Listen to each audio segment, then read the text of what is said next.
السلام عليكم، مرحبا بكم. كما تشاهدون في العنوان، اليوم سنحاول شرح أصل ومعنى مصطلح الزواف. هذا المصطلح الذي انتشر بكثرة في وسائل التواصل الاجتماعي تحت معنى عملاء فرنسا أو الحركة، وهناك بطبيعة الحال من يشكك في التسمية ويدعي أن فرنسا اخترقتها للتفرقة بين الجزائريين. لهذا سأعرض عليكم هذا المقطع ثم أعلق عليه. شاهدوا. Et qui a inventé l'expression faire le zouave?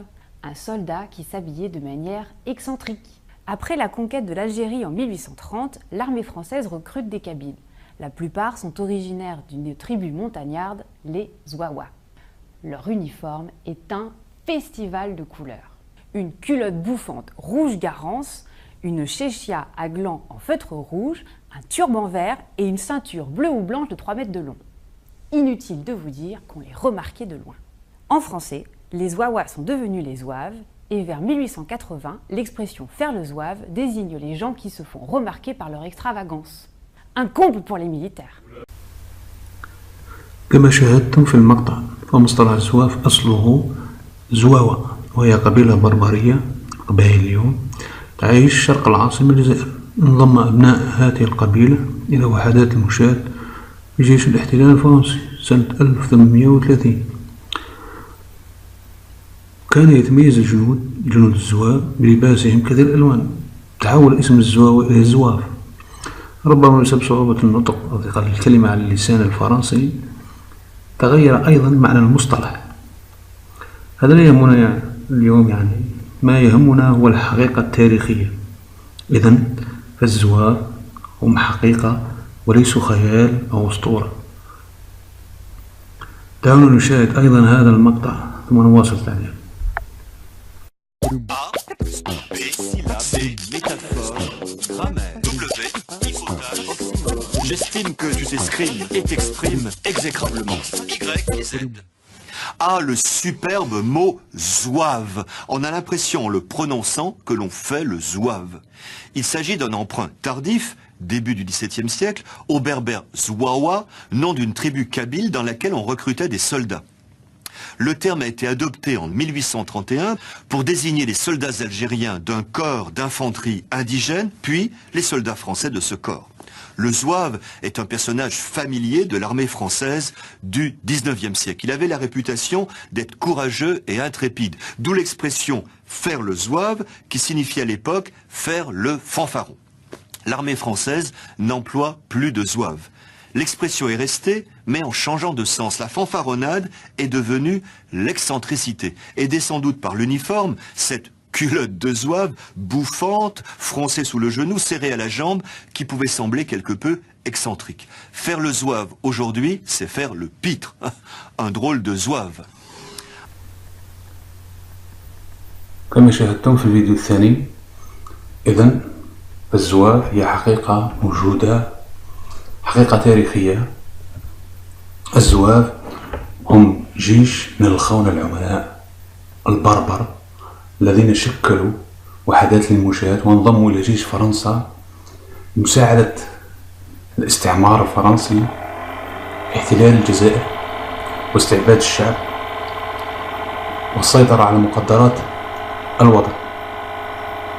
وليس هذا فقط، فهناك كتب تؤرخ إلى أن جيش الزواف شارك مع فرنسا في قتال المقاومات الشعبية للمستعمرات الفرنسية خارج الجزائر. نحن بطبيعة الحال لا يهمنا معنى الكلمة الآن ومدلولاته، تغير معنى الكلمة بتغير اللغة الفرنسية وهذا ليس من شأننا.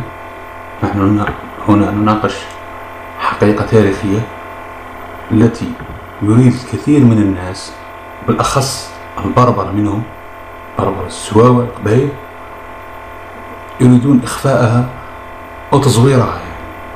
وأكثر شيء يدهش أنك تجد البربر يقولون نحن من حرر الجزائر. لا أدري كيف حرروا الجزائر، وهم على النقيض من ذلك انضموا إلى جيش فرنسا لاستعمار الجزائر ويقولوا حررنا. لا أدري كيف حرروا، ربما حرروها من يتحررون من أنفسنا، يعني يقدمون إلى فرنسا الاستعباد. المهم، الآن أمامكم كما تشاهدون هذا قاموس لاروس، هو قاموس فرنسي إلكتروني، قاموس شهير، يعني شهير جدا، يحوي تقريبا على كافة المفردات الفرنسية. وهناك نسخة ورقية نقوم بتشغيله، نكتب الكلمة. هذا يعني لتأكيد المعنى فقط، يعني كما تشاهدون اسم مذكر، هنا أصل الكلمة بربر زوافا، المفروض يعني زواوا وليست زوافا، لكن المهم نوم دون تريبو كابيل، اسم قبيلة من القبائل، قبيلة كابيس معناها القبائل بربر. نشاهد المعنى، هذا معناها مقاتل في المشاة الفرنسية الأفريقية، شيء من هذا القبيل. كما شاهدتم في المقطع الأول والثاني، الزوار هم العملاء الخونة البربر. نحن لا نقول أن البربر جميع البربر خونة، ولكن نقول أن جزءا منهم كان عميلا لدرجة أنه قاتل إلى جانب فرنسا منذ اليوم الأول للاحتلال الفرنسي للجزائر، يعني ليس بعد مدة من الاحتلال، في اليوم الأول، يعني خيانة من اليوم الأول. المهم، أرجو أن لا أكون أطلت عليكم، وأرجو أن يكون الشرح وافي وكافي. لمن يريد الاطلاع أكثر سأضع لكم رابط أسفل الفيديو، فيه الكثير من المعلومات، فيه الكثير من الكتب، يعني أدلة من كتب فرنسية مؤرخة، كتب قديمة ليست جديدة، هي بصيغة PDF. لمن يريد الاطلاع أكثر، هي على كل حال حقيقة تاريخية مغيبة عن عمد من طرف الإعلام الجزائري، وليس إعلام شريفا ولا نزيها ولا موضوعيا، هو إعلام مسير عميل أغلبه في أغلبه، والنصف الآخر تجد إعلام تافه